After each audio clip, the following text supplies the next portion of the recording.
Hi అండి, welcome back to our channel. ఈరోజు video వచ్చేసి ఎంతో టేస్టీగా హెల్తీగా ఉండే బెల్లం గవ్వలు తయారు చేయడం చూపిస్తున్నాను చూస్తాయండి. దీనికోసమని ముందుగా ఒక బౌల్ తీసుకొని అందులో 2 కప్పులు గోధుమ పిండి, ఒక పావు కప్పు ఉప్మా రవ్వ, ఒక హాఫ్ టీ స్పూన్ సాల్టు, ఒక 2 టేబుల్ స్పూన్ల నెయ్యి అనేది యాడ్ చేసుకొని పిండిని బాగా కలుపుకోవాలి. కొంచెం వాటర్ వేసుకొని పూరి పిండి మనము ఎలా అయితే కలుపుకుంటామో అలా టైట్గా కలుపుకోవాలి.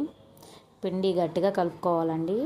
ఈ పిండిని ఒక 10 నిమిషాలు పక్కన పెట్టుకోవాలి మూత పెట్టుకొని. ఎందుకంటే ఒక 10 నిమిషాలు నాననివ్వాలండి. నానిన తర్వాత మనము ఈ పిండి నుంచి చిన్న చిన్న పీసెస్ తీసుకొని చిన్న చిన్న ఉండల్లాగా రౌండ్ బాల్స్లా చేసుకోవాలి.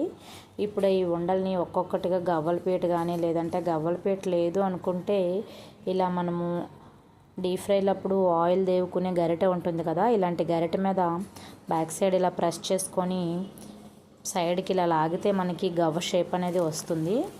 మనకి గవ్వలపీటే ఉండవసరం లేదండి. ఇలాంటి గరిటె ఉన్నా కూడా మనము గవ్వలు ఈజీగా తయారు చేసుకోవచ్చు. ఇలా అన్నీ ఒకసారిగా రెడీ చేసుకొని పక్కన పెట్టుకొని ఇప్పుడు డీప్ ఫ్రైకి సరిపడా ఆయిల్ అనేది వేసుకొని ఆయిల్ కాగిన తర్వాత మనం ముందుగా తయారు చేసుకున్నాం కదా అవన్నీ ఒక్కసారిగా వేసేసుకోవచ్చు. ఎందుకంటే ఒకదానికొకటి అతుక్కోవండి. ఇలా గోల్డెన్ బ్రౌన్ కలర్ వచ్చే వరకు కూడా వేయించుకోవాలి. వేయించుకొని పక్కకు తీసేసుకొని ఇప్పుడు మనం పాకం అయితే రెడీ చేసుకుందాం. ఒక కప్పు బెల్లం తీసుకొని ఒక హాఫ్ కప్పు వాటర్ అనేది వేసుకోవాలండి.